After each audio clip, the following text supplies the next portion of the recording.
Brand photography that means what, કેમ કે ફોટોગ્રાફીનું નાવડેઝ trend વધી રહ્યો છે અને આપણે બધા જ લોકો ડિજિટલી મૂવ થઈ રહ્યા છે. સો ડિજિટલ વર્લ્ડની અંદર જવા માટે તમારે તમારી પ્રોડક્ટને લોકો સુધી પહોંચાડવા માટે ફોટોગ્રાફી તો કરવી જ પડશે. દેટ્સ વાય પ્રોડક્ટની ફોટોગ્રાફીનું ઇમ્પોર્ટન્ટ અલગ હોય છે, કેમ કે આપણને એવું લાગતું હોય છે કે as a business person phone લીધો, આપણી પ્રોડક્ટની ફોટોગ્રાફી કરી, અપલોડ કરી અને મૂકી દીધું. પણ જો તમારે તમારા કસ્ટમર્સને એક સારો એક્સપિરિયન્સ આપવો હોય, તમારી પ્રોડક્ટને પ્રોપર શોકેસ કરવી હોય, સો દેટ ટાઈમ હંમેશા તમારે એક ફોટોગ્રાફરની જરૂર હોય છે, કેમ કે ફોટોગ્રાફરની પાસે એક આઈડિયેશન હોય છે તમારી પ્રોડક્ટને પ્રોપર શોકેસ કરવા માટે.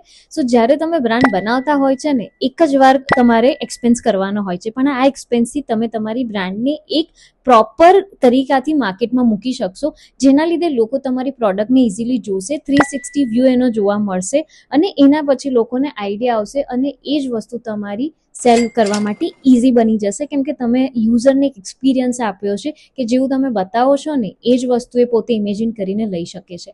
તો પ્રોડક્ટ ફોટોગ્રાફી અને વિડીયોનું ઇમ્પોર્ટન્ટ એટલા માટે હોય છે બ્રાન્ડ ડેવલપમેન્ટમાં, ક્યોંકિ નાવડેઝ ડિજિટલ હે તો સબ કુછ હે. અને હા, તો સેવ કરવાનું ભૂલતા નહીં, આ રીલને ફટાફટથી ફોલો કરી દેજો. બાય.